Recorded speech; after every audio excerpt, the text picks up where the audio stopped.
We have a market resting on the performance of a handful of companies. That's never a good sign. Imagine a world where 20 to 30 million people could be evicted from their homes in a short period. In fact, many of them would already be evicted if the government didn't prevent that from happening. Stores are closing left, right, and center, and we are still talking about a V-shaped recovery? Nonsense. Even the mainstream media has finally capitulated in that the China trade deal will never happen. Of course, they will only mention it now that the market doesn't care about it. What a joke this whole casino really is. You came here for the truth, so let me unveil that for you. I've got two main issues to cover today. I'll tell you it's going to be a short video, but you know how I like to rant on. When I get into something, I have to pour everything I've got in. In this particular video, we're going to first talk about what's going on with these 5 stocks. I've got an interesting one. I noticed somebody in the comments section on the previous video did mention this. It's so important, so I had to definitely make a video about it. I also want to talk about the evictions. I also want to get into what's happening in the economy. There's a lot in here.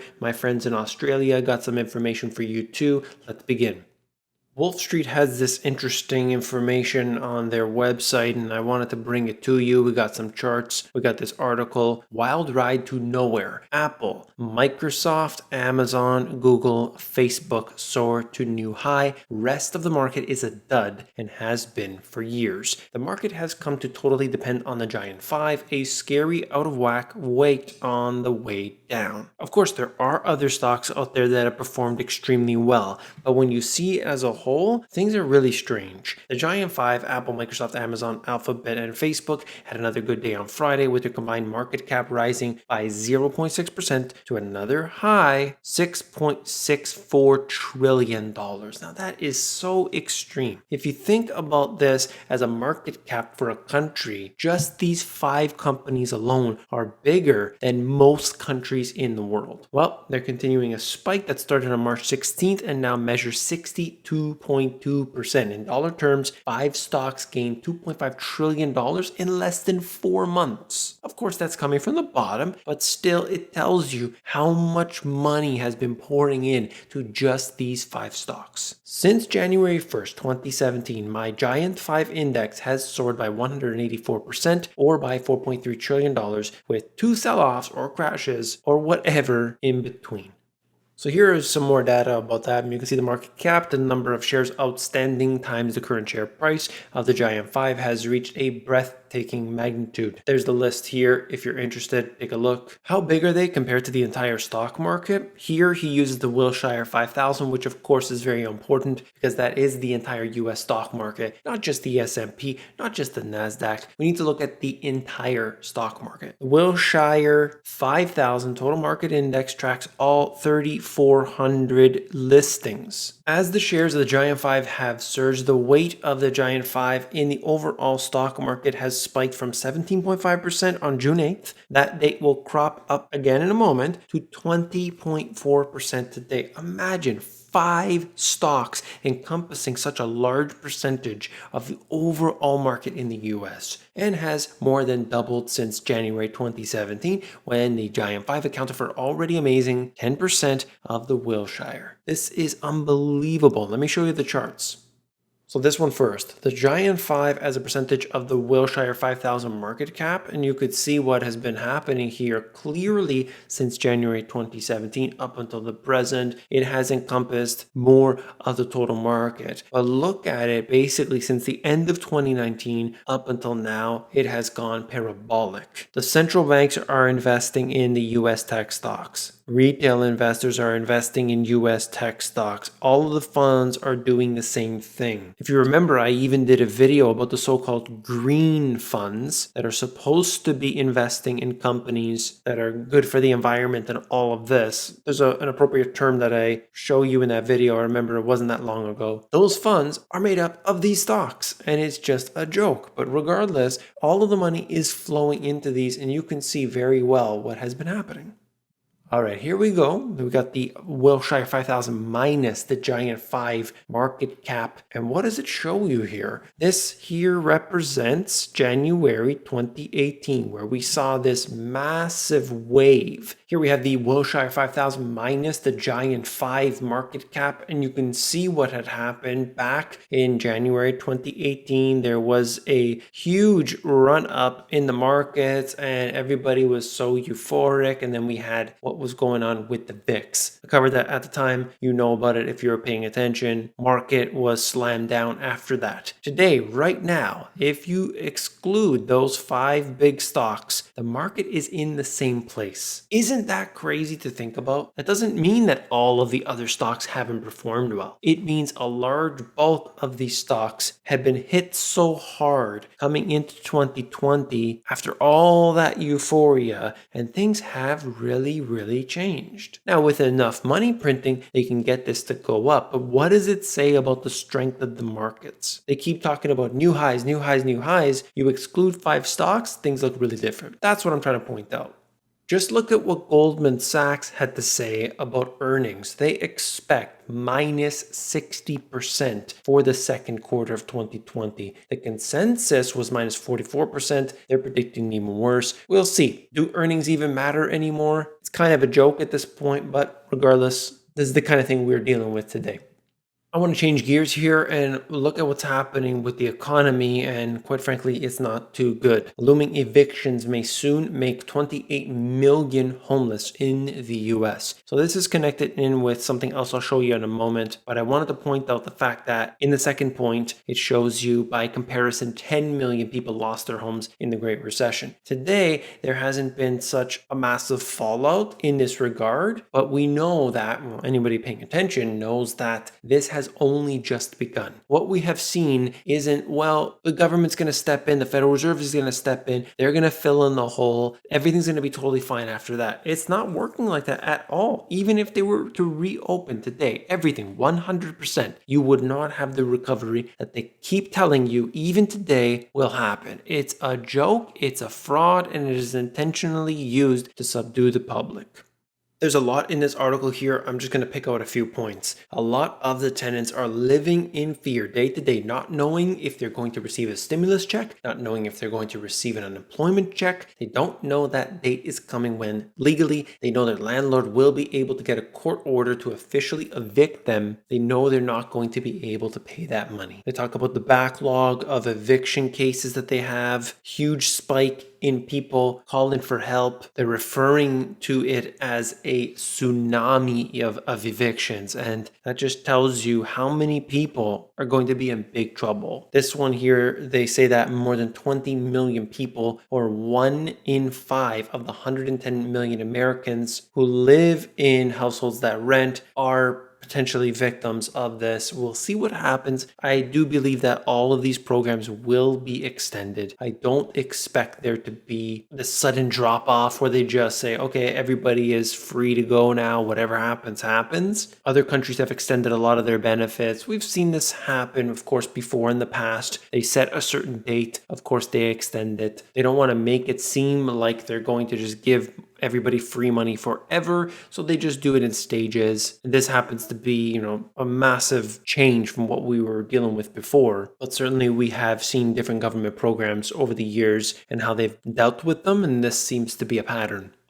So I get data from all different places. I want you to see different data points. I want you to see information coming from different sources. Every single day I look at the comments and I see one that says you never source any of your material. Another one says your sources are garbage. Another one says you just made this up. It's just crazy. All I'm doing is providing you data that I find from different locations, from different areas, from white papers, from government documents, from surveys, from everywhere. I try to get it from every different possible area so that there is the minimal bias, and I don't put my opinion into it. I don't put my spin on it. I'm simply trying to give you data. If you look at one individual source, one individual article, or even one individual video that I show you, that's not enough. But if you're the type of person who's tuning in all the time, you start to see, it starts to make sense. And for those who do, and for those who have made it this far into the video, I want to thank you for that, because I know that it's not the most interesting stuff. You could be watching Kardashians, you could be out doing TikTok dances or something, I don't know, whatever. But I'm just saying that it's just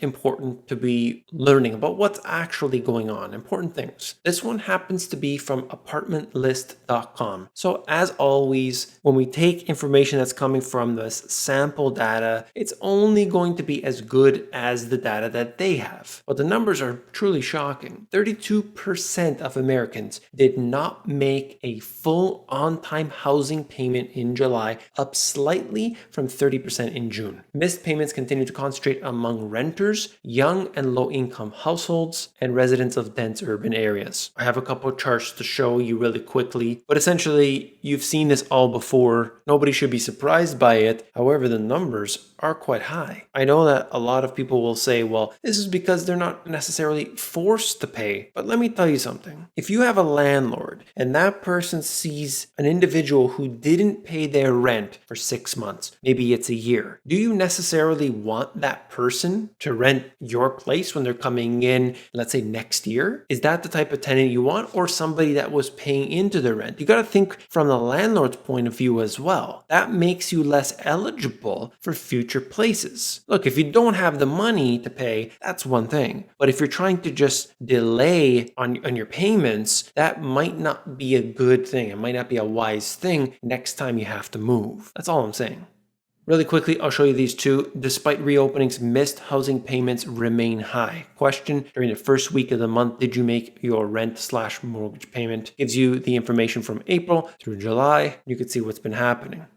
Many Americans could not afford their full housing costs in July. The percentage who made no payment or a partial payment. It's broken down into different ways here. So if you want to check it out, pause the video, or the sources are in the description, despite what some like to say, if you are interested. All right, my friends in Australia, I wanted to show you this just really quickly, okay? So we're looking at the unemployment rate, and as always, the number that they show you on television, in the newspapers, and online is never real. It doesn't matter if you're looking at the US or Canada or places in Europe or whatever. In this case here, Australia, unemployment rate would be higher if it included those who left the labor force. Wait a minute, what are we looking at? The unemployment rate of 7.1%. This chart goes back to 2012, but that 7.1% is historically incredibly high. At the bottom, you can see the participation rate, where it has fallen off a cliff, just like in other places around the world. Australia's effective unemployment rate, that also includes people who have opted against searching for work as the economy contracts, is almost double the official jobless level. Wait a second. Are you telling me that the statistics don't add up to reality? Wow. I mean, what a joke this is. Truly, what a joke when you can see this going on all around the world. They do this. That is around 13.3%, in contrast to the official unemployment rate of 7.1%. This is a large number of people, reflecting the economic challenges that we see right now. Look, it's going on in Australia, it's going on in the US, and it's going on everywhere in between. We need to wake up to the facts.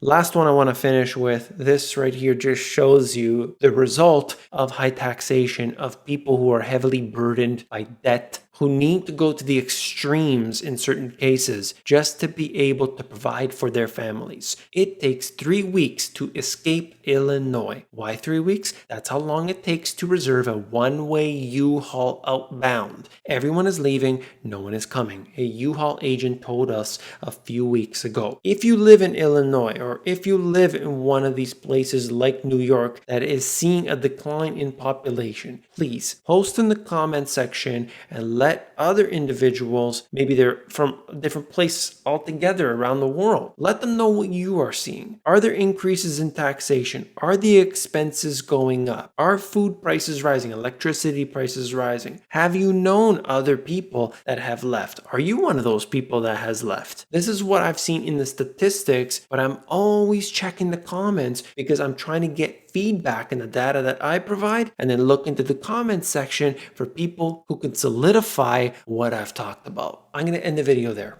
If you found this video informative, you got to hit that thumbs up button. I really appreciate it. This is a channel built from the grassroots. You are so important to what I do, and I really appreciate all those comments. Thank you very much. If you want to support me, that like button really does a heck of a job. And for all of those who watch the advertisements, it's very helpful. I want to thank you for that. You don't have to give a dime to me. If you just watch those advertisements, highly appreciate it. You can check me out on Instagram and Twitter and everywhere else. I want to thank you for all of those people who have been seeing me on other platforms.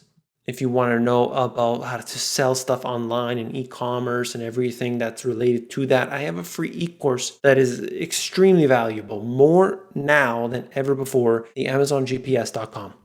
These 2 books will explain everything you need to know about the financial system. I'm talking about A to Z, fully broken down, very easy to understand. It's all in the link in the description. Check it out. If you want the audiobook, themoneygps.com. Wait a second. Don't go anywhere. You've got to watch this video. Have you seen it yet? If not, click it. I'll see you there.